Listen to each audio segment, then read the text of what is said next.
యోగి ఆదిత్యనాథ్ గనక ఇండియాకి prime minister అయితే మన దేశం పరిస్థితి ఏంటి? ఆల్రెడీ పార్ట్ 1 వీడియోలో మనం law and order, bulldozer justice ఇంకా యూపీలో ఆయన తెచ్చిన ఆ బీభత్సమైన మార్పుల గురించి మాట్లాడుకున్నాం. ఒకవేళ మీరు ఆ వీడియో మిస్ అయితే కింద డిస్క్రిప్షన్ లో లింక్ ఉంటది. ముందైతే అది చూసేయండి. కానీ అసలు కథ ఇక్కడే మొదలవుతుంది. పార్ట్ 1 లో మనం చూసింది కేవలం ట్రైలర్ మాత్రమే. అసలు సినిమా పార్ట్ 2 లో ఉంది. యోగి చేతికి పిఎం పవర్ వస్తే కేవలం గల్లీ రౌడీలే కాదు, బోర్డర్ అవతల ఉన్న శత్రు దేశాలు కూడా వణికిపోవాల్సిందే. అసలు ఇండియా ఎకానమీ చైనాకి పోటీ ఇచ్చే రేంజ్ కి వెళ్తుందా, లేక కఠినమైన రూల్స్ మధ్య బిగుసుకుపోతుందా? ఒకసారి ఆలోచించండి. ఢిల్లీలో కూర్చొని యోగి ఒక్క సంతకం పెడితే అది అమెరికా వైట్ హౌస్ దాకా సెగ తగిలేలా ఉంటుందా?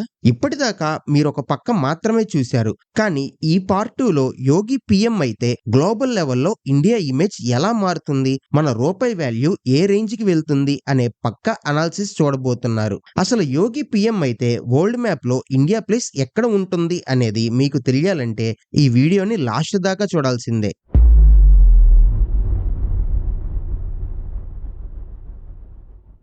అసలు యోగి పిఎం అయితే వరల్డ్ మ్యాప్ లో ఇండియా ప్లేస్ ఎక్కడ ఉంటుంది అనే డౌట్ అందరికీ ఉంది కదా. ఇక్కడే అసలు ట్విస్ట్ మొదలవుతుంది. యోగి ఆదిత్యనాథ్ అంటే కేవలం లోకల్ లీడర్ అనుకుంటే అది మన పొరపాటే అవుతుంది. ఎందుకంటే ఆయన అడ్మినిస్ట్రేషన్ లో ఒక పక్క ఇంటర్నేషనల్ స్టాండర్డ్స్ కనిపిస్తుంది. ఒకసారి ఆలోచించండి. ఇండియా లాంటి పెద్ద దేశానికి పిఎం అయ్యే వ్యక్తికి గ్లోబల్ లెవెల్లో ఎంత ఇంపాక్ట్ ఉండాలి?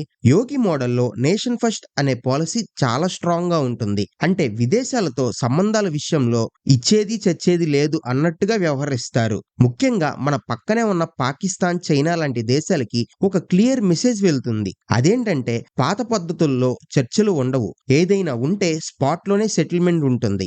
యోగి పిఎం అయితే మన ఫారెన్ పాలసీ అనేది డిఫెన్సివ్ మోడ్ నుంచి అగ్రెసివ్ మోడ్ కి షిఫ్ట్ అయిపోతుంది. ఇప్పటిదాకా మన మీద ఎవరైనా అటాక్ చేస్తే మనం సమాధానం చెప్పేవాళ్ళం. కానీ యోగి హయాంలో అటాక్ చేసే ఆలోచన రావాలన్నా శత్రువులకి భయం పుట్టేలా మన డిఫెన్స్ సిస్టమ్ రెడీ చేస్తారు. మన ఆర్మీకి ఇచ్చే పవర్స్ ఎలా ఉంటాయంటే బోర్డర్ లో చిన్న కదలిక కనిపించిన పైనుంచి ఆర్డర్స్ కోసం వెయిట్ చేయకుండానే యాక్షన్ తీసుకునే అంత ఫ్రీడమ్ ఉంటుంది. దీనివల్ల మన దేశ భద్రత అనేది నెక్స్ట్ లెవెల్ కి వెళ్తుంది. కేవలం గొడవలే కాదు, గ్లోబల్ బిజినెస్ లో కూడా యోగి స్టైల్ టోటల్ గా డిఫరెంట్ గా ఉంటుంది. రష్యా నుంచి క్రూడ్ ఆయిల్ కొనాలన్నా లేదా అమెరికాతో డిఫెన్స్ డీల్స్ కుదుర్చుకోవాలన్నా ఇండియా తన టర్మ్స్ మీద మాత్రమే మాట్లాడుతుంది. ఒకప్పుడు మనల్ని తక్కువ చేసి చూసిన దేశాలన్నీ ఇప్పుడు మన దగ్గరికి వచ్చి డీల్స్ కోసం రిక్వెస్ట్ చేసుకునే పరిస్థితి వస్తుంది. ఎందుకంటే యోగి పిఎం అయితే మన మార్కెట్ పవర్ ని ఆయన ఒక ఆయుధంలా వాడుకుంటారు. మీకు ఇండియా మార్కెట్ కావాలా, అయితే మా రూల్స్ కి తల వంచాల్సిందే అనే పట్టుదల ఆయనలో కనిపిస్తుంది. దీనివల్ల మన రూపాయి వాల్యూ పెరగడమే కాదు, ఇంటర్నేషనల్ స్టేజ్ మీద ఇండియా వాయిస్ కి ఒక రకమైన గౌరవం పెరుగుతుంది. యూరప్ దేశాలు గాని, అరబ్ కంట్రీస్ గాని ఇండియాతో పెట్టుకుంటే బిజినెస్ దెబ్బతింటుందని భయపడేలా ఆయన డిప్లొమాసీ డిజైన్ చేస్తారు. ఇప్పటికే గ్లోబల్ లెవెల్లో ఆయనకు ఉన్న ఫాలోయింగ్ చూస్తుంటే రేపు పిఎం అయితే అది ఏ రేంజ్ లో ఉంటుందో ఊహించుకోవచ్చు. ఇక్కడ మనం ఇంకో విషయం గమనించాలి. అదేంటంటే ఇంటర్నేషనల్ మీడియాలో వచ్చే విమర్శలు. యోగిని చాలా మంది కఠినమైన లీడర్ అని ప్రొజెక్ట్ చేస్తూ ఉంటారు. కానీ యోగి విజన్ లో దేశం లోపల క్రమశిక్షణ ఉంటేనే బయట దేశాల్లో రెస్పెక్ట్ ఉంటుందనేది మెయిన్ పాయింట్. ఆయన ప్రధాని అయితే మన ఎంబసీలు ప్రపంచవ్యాప్తంగా చాలా పవర్ఫుల్ గా మారతాయి. విదేశాల్లో ఉన్న ఇండియన్స్ కి ఏదైనా ప్రాబ్లం వస్తే కేవలం ఒక్క ఫోన్ కాల్ తోనే అక్కడ గవర్నమెంట్లు కదిలేలా మన ఇన్ఫ్లుయెన్స్ ఉంటుంది.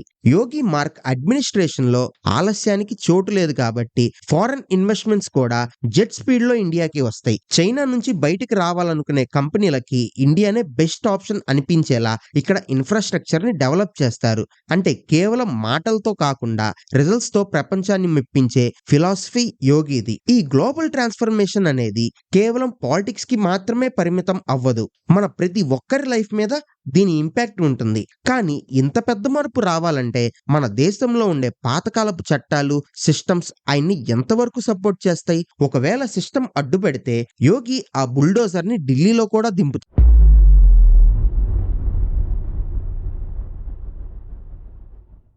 గ్లోబల్ స్టేజ్ మీద ఇండియా కాలర్ ఎగరేయాలంటే ముందు మన ఎకానమీ ఇనుములా ఉండాలి. మరి యోగి దగ్గర ఆ మ్యాజిక్ ఉందా అంటే యూపీ జీడిపి లెక్కలే దానికి ఎగ్జాంపుల్. యోగి పీఎం అయితే ఆ పాత బ్యూరోక్రటిక్ లైసెన్స్ రాజ్ కథ ముగిసిపోయే ఛాన్స్ ఉంది. ప్రతిదీ డిజిటల్ గా ట్రాన్స్పరెంట్ గా మార్చేస్తారు. ఆయన ఫిలాసఫీ ఏంటంటే బిజినెస్ చేసేవాడికి భయం ఉండకూడదు, కానీ ట్యాక్స్ కట్టని వాడికి నిద్ర పట్టకూడదు. ఒక్కసారి ఆలోచించండి, మన దేశంలో ఎప్పుడు వినే మాట ప్రాజెక్ట్ లేట్ అయింది, బడ్జెట్ పెరిగిపోయింది. కానీ యోగి అడ్మినిస్ట్రేషన్ లో ఈ మాటకి ప్లేస్ లేదు. ఆయన పీఎం అయితే సెంట్రల్ గవర్నమెంట్ లో ఉండే ప్రతి పైసాకి లెక్క ఉంటుంది. యూపీలో 4 లక్షల కోట్ల కంటే ఎక్కువ విలువైన పెట్టుబడులు ఎలా వచ్చాయో తెలుసా? అక్కడ రౌడీయిజాన్ని అణిచివేసి ఇండస్ట్రీస్ కి ఒక సేఫ్ జోన్ క్రియేట్ చేశారు కాబట్టి. ఇదే మోడల్ ఇండియా మొత్తం వస్తే గ్లోబల్ కంపెనీలన్నీ చైనా వైపు చూడటం మానేసి నేరుగా ఇండియాలో ల్యాండ్ అయిపోతాయి. దీనివల్ల మనకి వచ్చే అతిపెద్ద లాభం డాలర్ తో పాటు రూపాయి పోటీ పడటం. ఎక్స్పోర్ట్స్ పెరిగి ఇంపోర్ట్స్ తగ్గితే మన కరెన్సీ వాల్యూ పెరగడం కన్ఫర్మ్. అప్పుడు పెట్రోల్ రేట్స్ దగ్గర నుంచి నిత్యావసర వస్తువుల దాకా అన్ని సామాన్యుడికి అందుబాటులోకి వస్తాయి. అంతేకాదు, యోగి మార్క్ ఎకానమీలో మిడిల్ మెన్ అనే వారికి అసలు ప్లేస్ ఉండదు. రైతుల దగ్గర నుంచి వినియోగదారుడి దాకా ప్రతి ట్రాన్సాక్షన్ కి ఒక పక్కా సిస్టమ్ ఉంటుంది. యూపీలో డైరెక్ట్ బెనిఫిట్ ట్రాన్స్ఫర్ ద్వారా వేల కోట్లు నేరుగా ప్రజల ఖాతాల్లోకి వెళ్తున్నట్టే దేశం మొత్తం మీద కరప్షన్ అనే వైరస్ కి వ్యాక్సిన్ వేస్తారు. ఒక సామాన్య వ్యాపారి తలెత్తుకొని బిజినెస్ చేయాలంటే లంచాలు ఇవ్వాల్సిన అవసరం లేని రోజులు వస్తాయి. దీనివల్ల మార్కెట్లో ఒక పాజిటివ్ వైబ్ క్రియేట్ అవుతుంది. అయితే ఇక్కడ ఒక కఠినమైన రూల్ కూడా ఉంటుంది. అక్రమంగా సంపాదించిన వాళ్ళ ఆస్తుల్ని సీజ్ చేసి వాటిని ప్రభుత్వ ఖజానాలో చేర్చడంలో యోగి వెనుకాడరు. అంటే నీతిగా ఉండేవాడికి యోగి పాలన ఒక వరం, కానీ అడ్డదారిలో పోయేవాడికి అది ఒక నరకం. ఈ ఎకనామిక్ షిఫ్ట్ వల్ల ఇండియా 5 ట్రిలియన్ ఎకానమీ వైపు పరుగు తీయడం కాదు, ఏకంగా దూకుతుంది. కానీ ఇంత డెవలప్మెంట్ జరుగుతున్నప్పుడు అందరికీ ఒక పెద్ద డౌట్ వస్తుంది. యోగి వస్తే కేవలం హిందూ దేవాలయాలు, ఆధ్యాత్మికత మాత్రమే పెరుగుతుందా, లేక అందరికీ సమానమైన అవకాశాలు దొరుకుతాయా? అసలు ఈ కల్చరల్ పాలిటిక్స్ ఎకానమీని దెబ్బతీస్తాయా లేక బూస్ట్ ఇస్తాయా?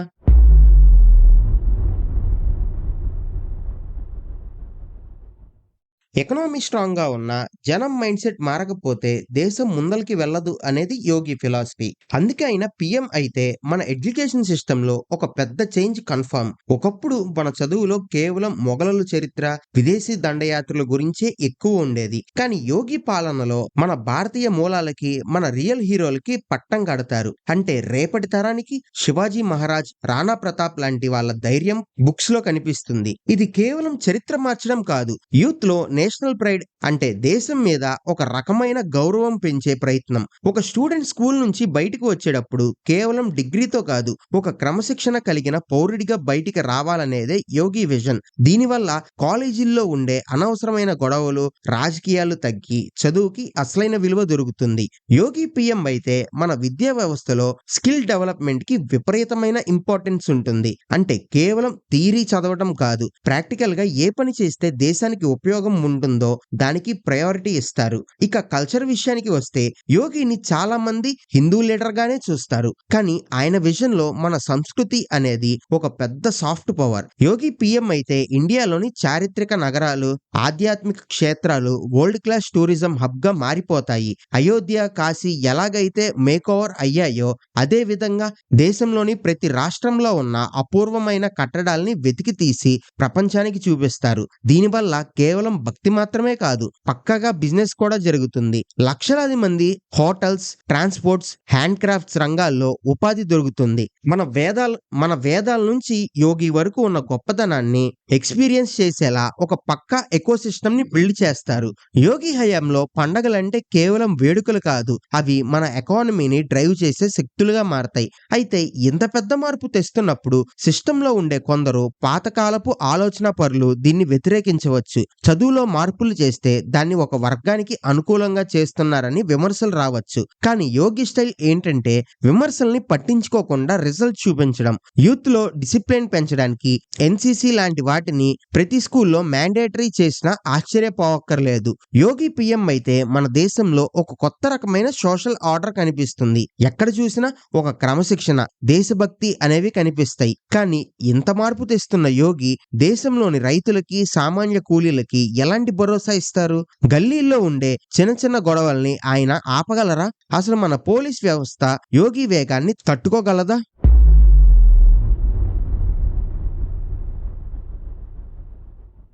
చదువు, సంస్కృతి ఎంత ముఖ్యమో మనిషి బతకడానికి కావాల్సిన తిండి పెట్టే రైతు, ఊరు వెళ్ళడానికి కావాల్సిన రోడ్డు కూడా అంతే ముఖ్యం అనేది యోగి ఆదిత్యనాథ్ పక్కా ప్లాన్. ఆయన పీఎం అయితే మన దేశంలోని పల్లెటూర్లు కేవలం ఓట్ బ్యాంకుల్లా కాకుండా సెల్ఫ్ సస్టైనబుల్ విలేజెస్ లా మారిపోతాయి. యూపీలో ఆయన తెచ్చిన one district one product scheme ని దేశం మొత్తం అప్లై చేస్తే ప్రతి ఊరికి ఒక బ్రాండ్ వస్తుంది. అంటే పల్లెటూరుల్లో దొరికే వస్తువు నేరుగా అమెరికా మార్కెట్ కి వెళ్లేలా ఒక గట్టి సప్లై చైన్ ని బిల్డ్ చేస్తారు. యోగి పాలనలో పల్లెటూర్లకి కేవలం కరెంట్, నీళ్లు ఇవ్వడమే కాదు, అక్కడ యూత్ కి ఊర్లోనే ఉపాధి దొరికేలా చిన్న తరహా పరిశ్రమల్ని ప్రోత్సహిస్తారు. దీనివల్ల సిటీల మీద ఒత్తిడి తగ్గుతుంది, సామాన్యుడి లైఫ్ స్టైల్ ఇంప్రూవ్ అవుతుంది. రైతు పండించిన పంటకి దళారీల ప్రమేయం లేకుండా టెక్నాలజీ సాయంతో సరైన రేటు వచ్చేలా ఒక మార్కెట్ ని యోగి డిజైన్ చేస్తారు.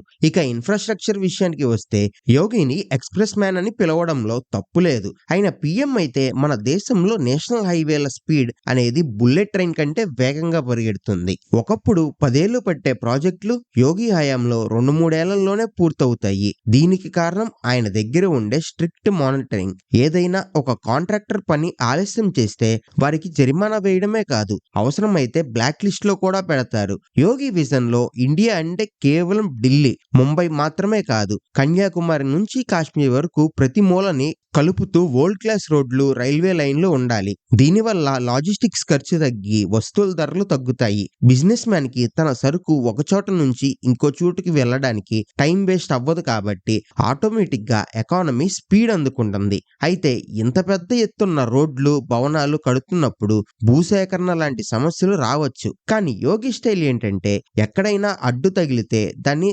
సామరస్యంగా పరిష్కరించడం, లేదంటే చట్టం తన పని తాను చేసుకుంటూ పోయేలా చేయడం. ఆయన పీఎం అయితే ఇండియాలో వాటర్ గ్రిడ్ ప్రాజెక్ట్ లాంటివి ఊపందుకుంటాయి. అంటే నదులు అనుసంధానం ద్వారా కరువు అనే మాట లేకుండా చేసే నిర్ణయాలు తీసుకుంటారు. ప్రతి ఇంటికి నీరు ఇచ్చే పథకాన్ని పూర్తి చేస్తారు. సామాన్యుడికి ఇల్లు, రైతుకి నీరు, వ్యాపారానికి రోడ్లు, ఈ 3 పిల్లర్ల మీద యోగి తన అడ్మినిస్ట్రేషన్ ని నడిపేస్తారు. కానీ ఇంత డెవలప్మెంట్ చేస్తున్నప్పుడు అసలు సామాన్యుడికి రక్షణ ఉంటుందా? పోలీసులు నిజంగానే ప్రజలకి సాయం చేస్తారా, లేక పవర్ లో ఉన్న వాళ్ళకి కొమ్ము కాస్తారా? అసలు యోగి రాకతో మన పోలీస్ స్టేషన్ రూపురేఖలు ఎలా మారబోతున్నాయి?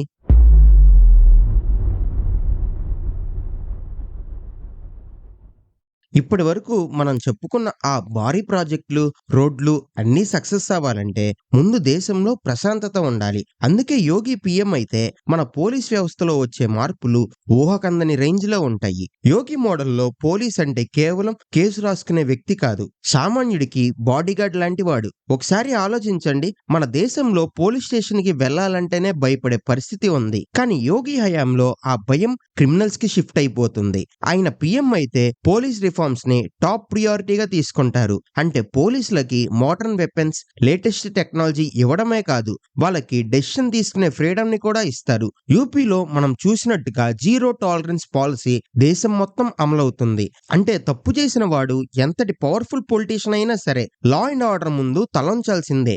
దీనివల్ల ఆడపిల్లలు అర్ధరాత్రి పూట కూడా భయం లేకుండా తిరిగే ఒక కొత్త ఇండియా మనకి కనిపిస్తుంది. యోగి అడ్మినిస్ట్రేషన్ లో సేఫ్ సిటీ ప్రాజెక్ట్ కి విపరీతమైన ఇంపార్టెన్స్ ఉంటుంది. ప్రతి గల్లీలో ఏఐ కెమెరాలు, ఫేషియల్ రికగ్నైజేషన్ సిస్టమ్ పెట్టి నేరం జరిగిన నిమిషాల్లోనే నేరస్తుల్ని పట్టుకునేలా నెట్వర్క్ ని బిల్డ్ చేస్తారు. ఇది కేవలం గోండాల మీద అటాక్ మాత్రమే కాదు, వైట్ కాలర్ క్రిమినల్స్ కి కూడా చుక్కలు చూపిస్తుంది. బ్యాంకుల్ని మోసం చేసి విదేశాలకి పారిపోయే వాళ్ళకి యోగి మార్క్ ట్రీట్మెంట్ ఎలా ఉంటుందో మనం ఊహించుకోవచ్చు. దేశం లోపల అశాంతిని కలిగించే స్లీపర్ సెల్స్ ని ఏరివేయడానికి ఒక ప్రత్యేకమైన కౌంటర్ టెర్రరిజం విభాగాన్ని మరింత టైట్ చేస్తారు. సైబర్ క్రైమ్స్ విషయంలో కూడా యోగి గవర్నమెంట్ చాలా అగ్రెసివ్ గా ఉంటుంది. సామాన్యుడి బ్యాంక్ అకౌంట్ లో డబ్బులు పోయినా, సోషల్ మీడియాలో వేధింపులు జరిగినా సరే రియాక్షన్ అనేది మెరుపు వేగంతో ఉంటుంది. అయితే ఎంత కఠినంగా ఉన్నప్పుడు పౌర హక్కుల పరిస్థితి ఏంటి అనే ప్రశ్న కూడా వస్తుంది. కానీ యోగి లాజిక్ చాలా సింపుల్. నీతిగా బతికేవాడికి ఈ చట్టం ఒక కవచం, తప్పు చేసేవాడికి ఒక మృత్యుశాపం. ఈ పోలీస్ రాజ్ వల్ల సామాన్యుడికి కలిగే అతిపెద్ద లాభం ఏంటంటే కోర్టుల చుట్టూ తిరిగే పని లేకుండా చాలా చిన్న చిన్న సెటిల్మెంట్లు అన్నీ క్లియర్ అయిపోతాయి. ఎందుకంటే తప్పు చేస్తే శిక్ష తప్పదు అనే క్లారిటీ అందరిలోనూ ఉంటుంది. యోగి పీఎం అయితే ఇండియాలో రౌడీయిజం, మాఫియా అనే పదాలు డిక్షనరీలోనే ఉండవు. ఈ కొత్త సిస్టంలో ప్రజలు గవర్నమెంట్ ని నమ్మడం కాదు, గవర్నమెంట్ మీద భరోసా పెంచుకుంటారు. కానీ ఇంత మార్పు తెస్తున్న యోగి ఆదిత్యనాథ్ ప్రయాణం సులభంగా ఉంటుందా, లేక ఈ మార్పుల్ని సామాన్యుడికి నిజంగానే లాభం చేకూరుస్తాయా?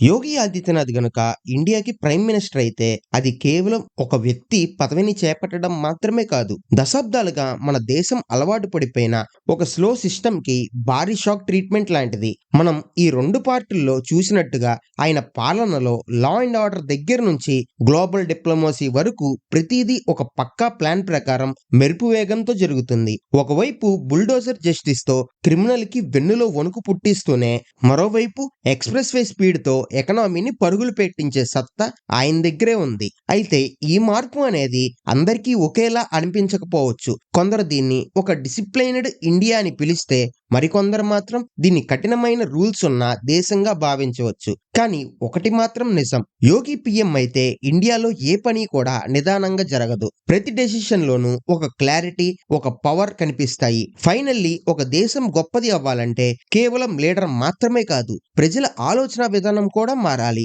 యోగి తెచ్చే ఆ మార్పుకి మనం ఎంతవరకు సిద్ధంగా ఉన్నాం అనేదే అసలైన ప్రశ్న. ఈ అనాలిసిస్ మీకు నచ్చితే మీ ఫ్రెండ్స్ కి కూడా ఈ వీడియో షేర్ చేయండి. ఎందుకంటే ఇలాంటి deep political and economic analysis మన ఛానల్లో తప్ప మీకు ఎక్కడా దొరకవు. మీ అభిప్రాయం ఏంటో కూడా కింద కమెంట్స్ లో మాతో పంచుకోండి. మన ఛానల్ ని సబ్స్క్రైబ్ చేసుకోండి, ఎందుకంటే ఇలాంటి గట్టి మ్యాటర్ ఇంకా చాలా రాబోతుంది.